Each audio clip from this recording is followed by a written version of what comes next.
સદારા મે વિઠ્ઠલા હરિ ઓમ વિઠ્ઠલા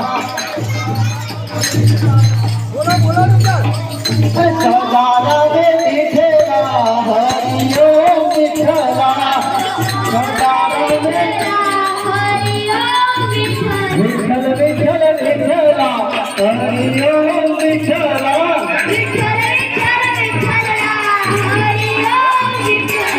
અબલુઆ ગામમાં આવેલા હરિ ઓમ વિઠ્ઠલા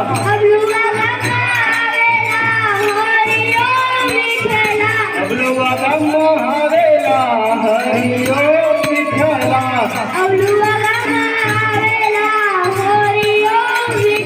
ગામ લોકો જોડેલા હરિ ઓમ વિઠ્ઠલા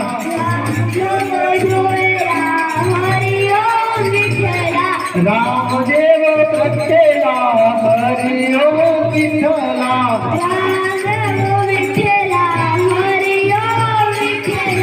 બાલકૃષ્ણ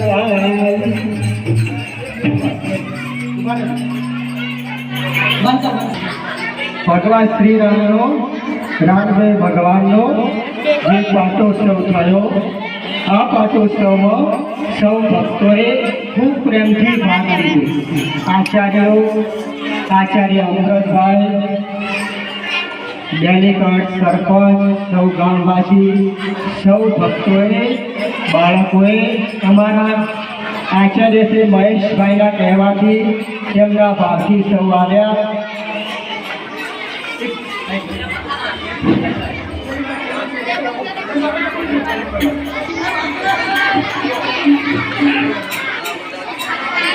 એક ભાવ થયો છે. આપણા ધીરસિંહ બાપુ સાંભળજો આપણા ધીરસિંહભાઈ સોલંકી આપણા શિક્ષક, સૌ શિક્ષકગણના સહકારથી અને ગામના સહકારથી આપણા ગામમાં એક વાંચનાલય બનાવવા માંગે છે. એક વાંચનાલય, લાઇબ્રેરી, જે પુસ્તકાલય બનાવવા માંગે છે. હવે સૌ ગામજનો ફાળો આપે છે, સહકાર આપે છે. કેમ? શિક્ષણ હશે તો સમાજ, ઘર, કુટુંબ શિક્ષણથી આગળ જશે. આપણે સૌને ખબર છે કે શિક્ષણ કેટલું મહત્વનું છે. ધીરસિંહ બાપુની આગેવાનીમાં અને મહાદેવ અને ધામદેવીની કૃપાથી ગામમાં પુસ્તકાલય કરવાનું છે. હવે મારો એવો ભાવ છે, સોવનજી, ચંદનજી, સૌ આગેવાનો સાંભળજો. મારો એક ભાવ છે, 7 દિવસ કે 5 દિવસ ભગત બળવંતજી રામદેવ ભાગવત અહીં આ પટાંગણમાં રામદેવ ભાગવત જ્યારે આજ્ઞા થાય ત્યારે રામદેવ ભાગવત કરી સમસ્ત ગામ 5 દિવસ બાબા રામદેવ. સાંભળો કોણ છે બાબા રામદેવ? જ્યારે મારો લાલો સુખદેવ મુનિ કહે છે, રાજા, જ્યારે બાલકૃષ્ણ ગોકુળ છોડે છે, મૈયા 9 લાખ ગાયો, ગોપાંગનાઓ રડે છે, લાલા. પણ બળભદ્ર કહે છે, લાલા, તારી આંખનો કેમ આંસુ નથી? લાલા, તું કેમ રડતો નથી? લાલો કહે છે, બળભદ્ર, આજે મારી માને વચન આપું છું. માં જશોદાને વચન આપે છે કે માં, આજે તું મારા ચરણોમાં આરોટી છે, તું મારા પગલોમાં મસ્તક નમાયું છે. માં, જો કળિયુગમાં પોકરણ ગઢમાં આવું અને રામદેવ પીર તરીકે હું પ્રગટ થાઉં ત્યારે નંદ બાબા તે કોણ બનશે? અજમલ રાજા. નંદ રાજા અજમલ રાજા બનશે અને મારી માં જે મારું પારણું ઝુલાવશે, મારી માં જશોદા જે મારું પારણું ઝુલાવશે. અને કલી કાળમાં રામદેવ પીર, રામ અને કૃષ્ણ બંનેનો સંજોગ, રામ અને કૃષ્ણ રામદેવ પીર તરીકે પ્રગટ થઈ અને કળિયુગમાં હું ભક્તોની લાજ રાખીશ. મારી જ્યોત રણુજા વાળો, દ્વારિકાનાથ બન્યો રણુજા વાળો. જ્યારે પોકરણ ઘરમાં પગલા થયા 600 વર્ષ થયા છે, ઘણા વર્ષ થયા નથી તો આ કથા, સુંદર કથા, આ ધારદેવી પશુપતિનાથ આ પતાંગણમાં એનો સંકલ્પ અને જે ફાળો આવે એ પુસ્તકાલયમાં, જે ફાળો આવે એ પુસ્તકાલયમાં આપી અને ગામમાં એક સરસ પુસ્તકાલય ઊભું કરીશું. બોલીએ બાલકૃષ્ણ લાલ કી, હનુમાનજી મહારાજ કી, ધારદેવી માત કી, નમઃ પાર્વતી પતે, હર હર મહાદેવ. નમઃ શિવાય, નમઃ શિવાય. આ સંકલ્પ રામદેવના ચરણોમાં મૂકીએ છીએ. સૌનું કલ્યાણ થાય, સૌનું કલ્યાણ થાય. માતા ધારદેવી માતાના પટાંગણની અંદર ભાવ, ભક્તિ અને ભજનનો ત્રિવેણી સંગમનો જે રસવાસાસ આપણને સંજયભાઈ સાહેબ દ્વારા જે કરાવવામાં આવ્યો એમનો આપણે આભાર માનીએ છીએ. અને જ્યારે જ્યારે આવો પ્રસંગ થાય ત્યારે તેઓ ગ્રામજનોને લાભ આપતા રહે છે એવી આપણે આશા રાખીએ છીએ. સાથે સાથે 26મી જાન્યુઆરી 73મા પ્રજાસત્તાક દિને સૌ ગ્રામજનોને અમારા શાળા પરિવાર તરફથી શાળામાં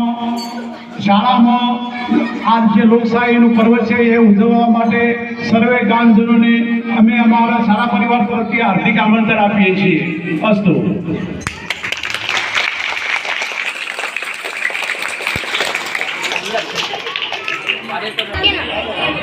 બોલો શ્રી રામચંદ્ર ભગવાન કી.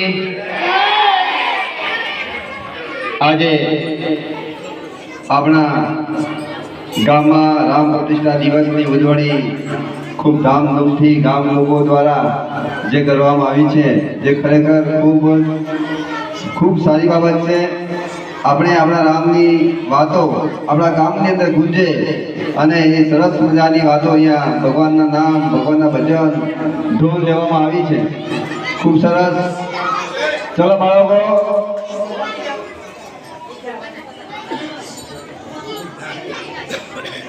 હવે આપણે આપણા ગામમાં માં જગદંબાના નામની ધારદેવી સાર્વજનિક પુસ્તકાલય બનાવવા માટે જે આપણે 26મી જાન્યુઆરીએ જાહેર કર્યું હતું, પણ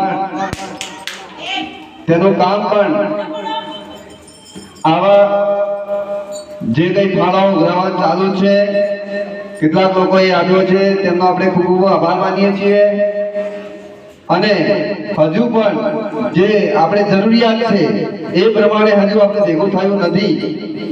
નહીતર આ જાન્યુઆરીના દિવસે આપણે ખાતમુહૂર્ત કરવાની પણ વાતો કરી હતી, પરંતુ ગામ લોકો ઊંઘી રહ્યા છે. મને એવું લાગે છે ગામ લોકોએ આ બાબતે પ્રથમ જાગવું જોઈએ. આ આપણું પ્રથમ પગથિયું છે. આના દ્વારા જો શિક્ષણ દ્વારા જો આપણે પ્રથમ પગથિયું હાથમાં પકડીશું ને તો આ ગામને કોઈ રોકી નહીં શકે કે વર્લ્ડ લેવલે આપણું નામ રોશન થઈ શકે તેવી વાત છે. માટે હજુ પણ ગામ લોકોને વિનંતી છે, માં જગદંબા બધાને શક્તિ આપે અને યાદ આપે કે આપણે એક ગામમાં લાઇબ્રેરી બનાવવાની વાતો કરી હતી, જે આજે હજુ ભૂલી ગયા. આમ તો ખરેખર આજે આ 26મી મુહૂર્ત કરવાની ઈચ્છા હતી મારી, પણ કાંઈ વાંધો નહીં. હજુ આપણે વહેલું છે, જાગ્યા જાગતી સવાર એવું સમજીએ. અને વિનંતી છે જે ગામ લોકોને આગેવાનો છો એ તમામને વિનંતી છે, ઘર સુધી ફરીથી સંદેશો પહોંચાડો. ના હોય તો એક મીટિંગ કરો, જ્યાં જ્યાં કહેવા જેવું હોય ત્યાં તમને કહો. આ વસ્તુ અમે તો શાળામાં છીએ ત્યાં સુધી અહીંયા છીએ, પણ આ વસ્તુ એક વડ જેવું છે. જેમ કબીર વડ તમને ખબર છે, કબીર વડ વર્ષો પહેલા રોપાયો હશે અને આજે કેટલું વિશાળ વટ વૃક્ષ બની ગયું છે. એનું થડ ક્યાં છે એ પણ નથી ખબર. તો આપણા ગામની અંદર આવું વટ વૃક્ષ શિક્ષણ રૂપી બને એના માટે આપણે પુસ્તકાલયની જે વાતો કરી છે, પુસ્તકાલય બનાવવા માટેની જે વાત છે, આપણી પાસે ભંડોળના અભાવના કારણે આપણે આગળ વધી શકતા નથી. આમ આપણે ઘણી આપણી પાસે સંપત્તિ માતાજી આપી જ છે, પણ સાથે મળીને એક સાથે ભેગા થઈશું અને આગળ વધીએ. આના માટે વધુ પણ ધ્યાન રાખવા જેવું છે. જ્યાં સુધી નહીં આમાં પડીએ ને આપણે શિક્ષણ પાછળ, ત્યાં સુધી આપણું ગામ એ ક્યારે આગળ વધી શકે નહીં. માટે શિક્ષણ માટે આપણે લાઇબ્રેરી બનાવવી જ પડશે, એના વગર ચાલશે નહીં. ગામના યુવાનો, હમણાં વચ્ચે મને 2-3 યુવાનો મળ્યા કે અમારે વાંચવું છે પણ વાંચવાની વ્યવસ્થા હજુ થઈ નથી. અમારે અહીંયાથી અમારે પાટણ જવું પડે છે. ગામના લોકો આપણા યુવાનો જે તૈયારીઓ કરી રહ્યા છે, ગામમાંથી પાટણ જવું પડે છે. પાટણ પાછું જે જવા આપવાનો સમય બગડે છે એવી ચિંતા કરી રહ્યા છે. તો આ ખરેખર બાળકોને તો કંઈક કરવું છે, પણ એના માટે આપણે બધા સાથે જાગીશું, એમને સપોર્ટ કરીશું તો આપણા ગામના યુવાનો આવનારી ભરતીઓની અંદર આગળ વધે. તો આપણે સૌને વિનંતી છે, બીજા કામ પડતા મૂકો, આ કામ હાથ ઉપર લઈ લો. આ કામ એવું છે કે ખૂબ જ સારી બાબત છે. બીજા કામ આપણે કરીએ છીએ એને પહેલી પ્રાધાન્ય અને આપી. આપણા ઘરમાં કંઈક વસ્તુની જરૂરિયાત હોય તો આપણે બધા કહીએ કે આપણે પહેલી વસ્તુની કઈ જરૂર છે, તો આપણે પહેલું હીરી લાવીએ છીએ, બાકીની વસ્તુ પાછળથી લાવીએ છીએ. તો એવી જ રીતે આ વસ્તુ આપણું પહેલું છે. તો આના માટે ખાસ કાળજી રાખજો, ધ્યાન આપજો. અને ફરીથી આપણી ધારદેવી સાર્વજનિક લાઇબ્રેરી જેમ બને તેમ જલ્દીથી થાય. અને આપણા અહીંયા સંજયભાઈ સાહેબશ્રીએ પણ સરસ મજાની વાત કરી કે જે અહીંયા કથા કરવાની વાત કરી, અને કથાની અંદર જે કંઈ દાન આવશે એ દાન પણ તેની અંદર જશે. એમના માટે આપણે એકવાર જોરદાર તાળી પાડીશું કે આવું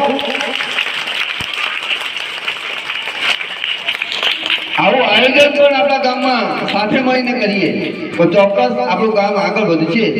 અમારા ચરણોમાં આપણે વંદન કરીએ, મહાદેવજીને વંદન કરીએ કે આ કામને ઝડપથી પૂર્ણ કરે એવી માને અને ભગવાનને પ્રાર્થના છે. જય હિન્દ, જય ભારત, જય માતાજી.